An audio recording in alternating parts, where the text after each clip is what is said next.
Ya, oke teman-teman, kita kembali lagi dan mungkin kalian teman-teman di luar sana rindu akan dengan Om Daniel. Langsung aja kita Om Daniel. Om Daniel, apa kabarnya Om? Siap. Gimana Om, sehat? Siap. Oh yes. Dan ini teman-teman kita balik lagi ke Om Daniel. Wah, luar biasa. Om Daniel tambah ganteng aja nih, tambah cerah nih kayaknya. Baru ada penglaris. Baru. Wih, nah oke teman-teman. Nah ini Om Daniel ini ya, mungkin kalian yang baru lihat Om Daniel, ada video-video saya sebelumnya banyak banget.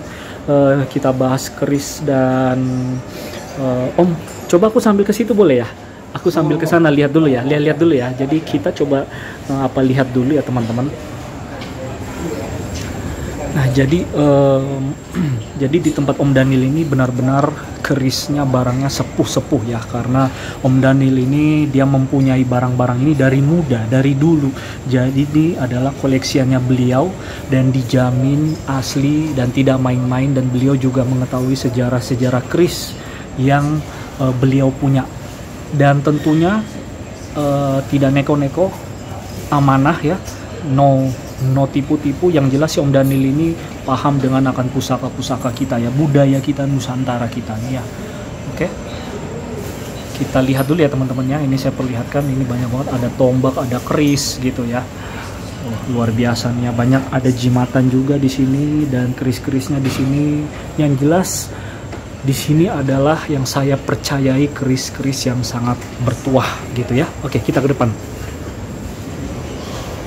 Nah, di sini kalau kita lihat teman-teman, banyak banget keris-keris sepuh dan juga keris-keris era-era yang kalian maunya seperti apa. Nanti Om Daniel akan mengeluarkan keris-keris yang dimaksud yang atau kebutuhan kalian ya, gitu. Ya, Om Daniel udah lama, sekian lama, udah berapa bulan ya kita Om ya? Udah 1 bulan atau 2 bulanan kali ya? Sering-sering nanti bosan. Sering-sering bosen Om ya. Waduh, ini ya, Om, aku balik lagi Om, ini Om, aku sekedar sharing-sharing lah. Sharing ya, jadi untuk tambah wawasan gitu ya. Pengen tanya nih tentang benda pusaka ini Om ya. Kalau kita bilang Om ya, benda pusaka ini ya, kayaknya kalau aku lihat di media sosial, kayaknya benda pusaka apa khususnya keris ini Om, ini kayaknya sedang naik daun ini Om. Ya, banyak apa sih yang terjadi dengan keris kita atau keris Nusantara kita ini sih? Ya, oke. Jadi ini emang sebuah fenomena ya. Fenomena dulu itu keris itu kan, pusaka itu masih awam, orang masih belum paham. Orang taunya keris itu ada isinya, segala macam isinya, bisa bawa penyakit, segala macam lah yang negatif lah. Ya sebenarnya sih kalau boleh saya bicara nggak seperti itu. Jadi keris ini nih kalau boleh saya jabarkan, dia itu asal mula terjadinya sebuah keris itu tuh pesanan. Zaman dulu tuh pesanan dari apa itu pejabat, apa itu suatu kerajaan, raja dan menteri dan panglima segala macam kepada seorang empu. Dan itu seorang empu ya, bukan pandai besi ya, beda. Pandai besi itu tuh khususnya untuk diproduksi dalam jumlah banyak dan untuk peperangan. Nah itu pandai besi yang itu, dan bahan materialnya juga beda. Nah di sana itu order itu tuh diterima dengan sampu, dengan sebuah pertanyaan, difungsikan untuk apa? Ya kan, apa itu? Nanti di situ empu itu meracik dengan segala ritual, dengan segala doa-doa ya. Nah ini doanya ini. Doa itu kan banyak kebutuhan saat itu, apa itu untuk kesejahteraan keluarga, apa itu untuk kewibawaan, apa itu untuk perjukian, apa itu untuk pengasihan, banyak sekali. Nah di situ masuk apa, terciptalah sebuah mahakarya empu. Itu jadi justru yang beredar di tahun-tahun 2000-an ya kurang lebih itu, keris itu seakan-akan itu tuh apa itu ada isinya jin, hawa negatif dan lain sebagainya gitu. Asal muasalnya juga saya seperti itu pandangan saya. Setelah kita amatin sama-sama, apa sih ini kan buatan manusia, betul, kenapa kita mesti takut, betul, gitu kan. Sampai saya bongkar itu aja orang pada takut. Iya. Saya buka paksinya, oh berani pak, segala macam. Kenapa? Saya bilang nggak apa-apa nih, kamu lihat sendiri saya kenapa kan gitu kan. Kalau emangnya ada sesuatu hal kan pasti saya cerahkan ya, kan gitu kan. Ternyata orang-orang yang pas bersama dengan saya begitu ya, oh iya benar, paham. Nah seperti itu. Jadi sekali lagi saya ingin menegaskan bahwa keris ini nih peninggalan nenek moyang kita, sebuah mahakarya sang empu. Kenapa orang dari barat kadang ada yang menyukai keris segala macam, bahkan di Belanda keris kita kenapa dibawa ke sana ya? Karena mereka tahu, ya kan, di dalam keris itu tuh ada sebuah apa itu materi yang nggak dipunyai orang-orang biasa. Sana ya. Saya bicara ini sampai merinding nih badan saya nih. Ya, mereka melihat materialnya di situ. Material dan segala fungsionalnya.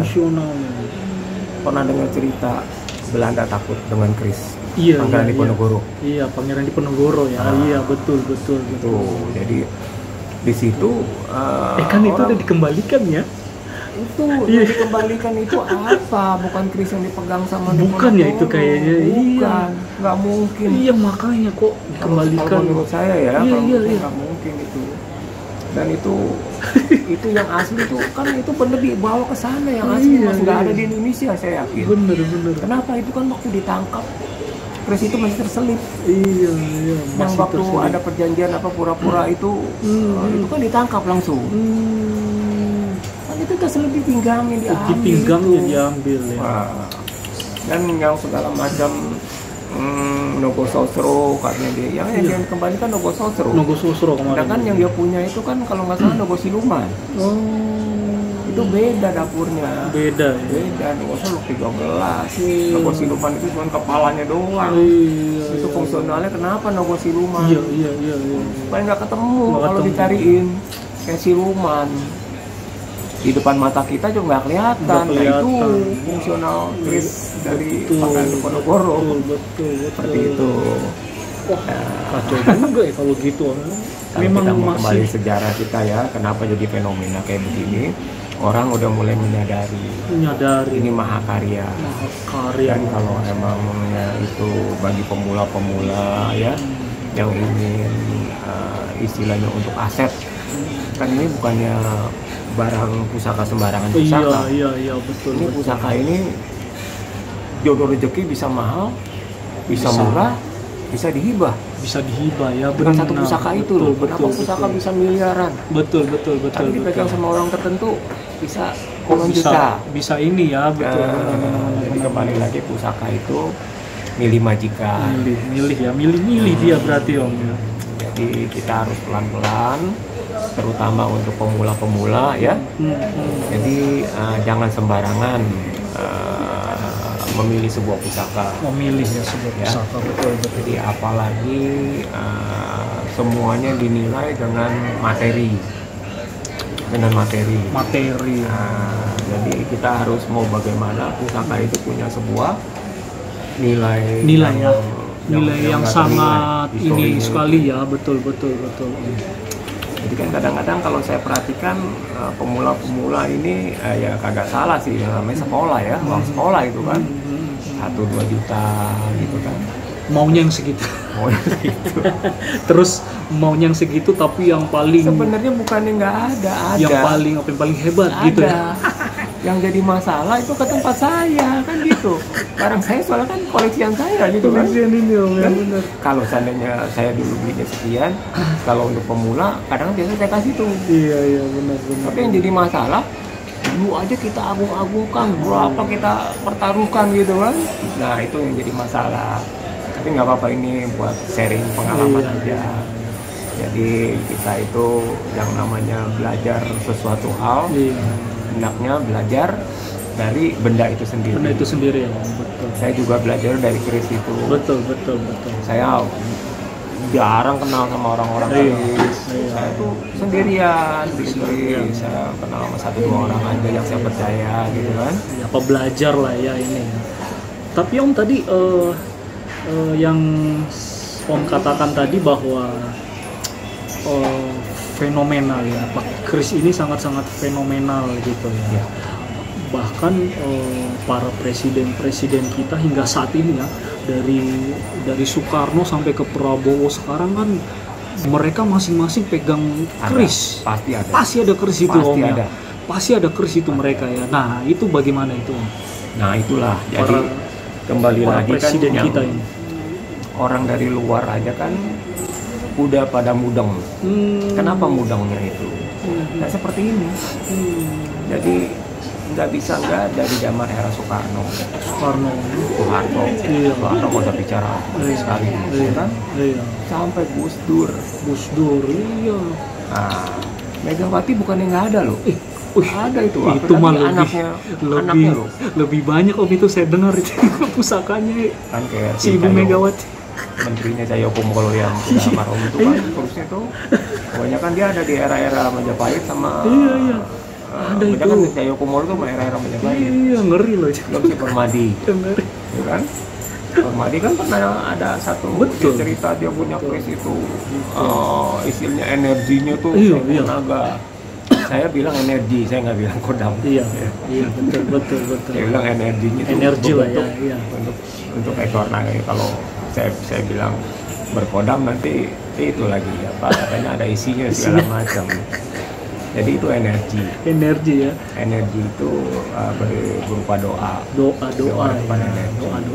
Jadi doa itu seperti apa, betul ya. Jadi kita nggak perlu takut wah ini hawa panas apa enggak itu ya, mungkin energinya itu sementara. Kalau kita kan kalau beli keris ini nih pada awalnya ini kita ikut hawa dari keris itu. Kalau kita baru-baru itu jadi kita ya pokoknya tuh kayak kesirap. Iya betul. Nanti setelah 3-4 hari dia ngikut kita berbalik. Ikut ya. Karena kan kita ini kan dia baru ikut ya. Jadi kita nggak bisa berbarengan. Iya. Kalau dia kan di negatif, di bawah kan, kita di atas. Pertama-tama hawa dia kuat kan, karena kita udah terobsesi sama dia. Iya betul. Kita ngikut dia tuh. Berarti betul. lama-lama dia bisa ini ya. manut sama kita istilahnya gitu, ikut sama energi kita. Biasa seperti itu. Sampai yang saya dengar juga si Pak Yusril itu, sama itu ada apalagi si Pak Prabowo ini ya, banyak kerisnya ya Om ya. Kalau jadi supranaturalnya aja pernah datang ke sini. Iya. Dan itu benar Tora. Jadi mereka itu tuh kalau beli keris itu tuh dia pokoknya lihat sepuh taruh. Jadi sekali beli itu 1 tas, 30-40 piece. Ngeri juga ya. Jadi berkumpul di situ dong supranaturalnya semua di situ. Jadi kembali lagi kalau cerita supranatural itu dia mungkin untuk membagi-bagikan lagi.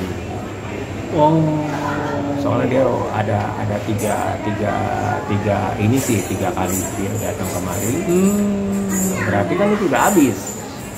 Datang lagi. Oke, I see. Ya tapi ya kembali lagi kenapa saya berani ngomong dia bagi-bagi standarnya. Jadi yang penting dia tua. Beli. Kan kalau kita kolektor kan bukan asal tua aja kan. Seninya di mana? Seninya, nilainya gitu. Seninya ada seni sendiri. Jadi ya belajarlah, lama-lama pasti tahu ya. Siap. Pasti ngerti. Oke Om, ini mungkin ilmu lagi nih yang kita dapat lagi. Dan ini kita masa panjang-panjang karena nanti bosan, tapi nanti kita akan cari tema yang baru lagi, apa khususnya bagi para pemula gitu Om ya. Om, sebagai ini nih pemerhati pusaka Indonesia. Kan ini pimpinan presiden kita mau dilantik nih dan akan langsung bekerja nih. Kalau dari makasih. Dari sisi Om, apa harapan untuk bangsa dan negara ini nih kepada pemimpin yang baru ini, Om? Ya kalau saya sih melihatnya kan kadang-kadang kalau bangsa kita ini memilih satu tokoh karena nggak suka dengan tokoh yang sebelumnya. Ya jadi coba kalau boleh berpesan, mindset kita harus kita rubah. Kita rubah mencari pemimpin itu jangan karena mindset nggak suka dengan yang sebelumnya. Ya kan, jadi kita harus memang mencari pemimpin yang mumpuni dan cinta sama rakyat, terutama cinta sama budaya kita, ya kan. Kan kalau ada istilah kan bangsa yang besar jangan melupakan sejarah, ya kan. Apalagi budaya perkerisan kita ini kan nggak main-main. Jadi ini harus digali terus. Dan banyak yang belum digali. Siap. Nah, kan untuk khusus Pak Prabowo ini, kalau saya boleh sharing-sharing, ini kalau yang saya lihat ini sosok orang yang tegas. Bahkan tegas sekali, Om, ya, sepertinya. Jadi ya kayaknya sih ya apapun itu kan pasti ada positif, pasti ada negatif. Betul. Ya mudah-mudahan positifnya lebih banyak. Jadi dia lebih memperhatikan rakyatnya. Betul. Jangan asal janji-janji gitu kan. Benar. Jadi kita berdoa bersama-sama aja supaya presiden mendatang kita ini akan lebih memperhatikan rakyat kita. Soalnya saya udah membuktikan sendiri seperti apa rakyat kita torat. Ya, dengan cara apa? Sederhana. Jadi saya itu langsung masuk ke kalangan bawah. Dengan apa? Saya nggak usah yang ribet-ribet. Saya datang ke sini, saya naik angkot. Rumah saya di Gading Serpong. Saya ke stasiun naik angkot. Di angkot saya banyak jumpai rakyat-rakyat yang benar-benar itu rakyat yang bawah gitu, kalangan bawah lah ya. Nah di situ saya banyak tahu. Dan di kereta juga sama juga ya. Sama itu rakyat kita ini itu ya, ini mudah-mudahan ada salah satu nggak usah cerita yang pemimpin kita lah, pemimpin daerah dulu lah, memperhatikan RW-nya, lurahnya, kecamatannya, itu coba diperhatikan. Betul. Dari sana nanti kan dia kalau emangnya benar dia bisa naik. Nah itu di situ jadi bisa ada satu kesinambungan. Dan itu jadi masuk ke sasarannya.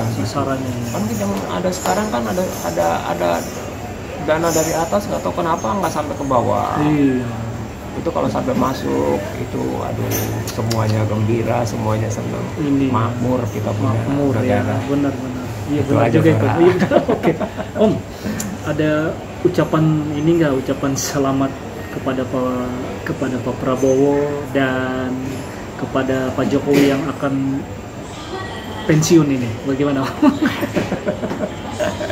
Ya itu kan, apapun itu negara ini kan, suatu negara kan ada sistem. Ya. Iya. Jadi ya kalau ucapan selamat itu kan kudu, ya kan, selamat untuk Bapak Presiden kita yang baru, ya kan, semoga menjalankan amanahnya dengan baik sebaik-baiknya, terutama dalam memilih pembantu-pembantunya itu penting sekali itu. Nah, jangan asal yang deket dan cocok, tapi memang yang benar-benar orang yang mumpuni, yang ngerti di bidangnya. Betul. Itu aja. Siap. Oke, Om. Terima kasih banyak, Om, ya. Siap. Sudah bisa main-main ke sini. Oke. Makasih, Tora. Oke.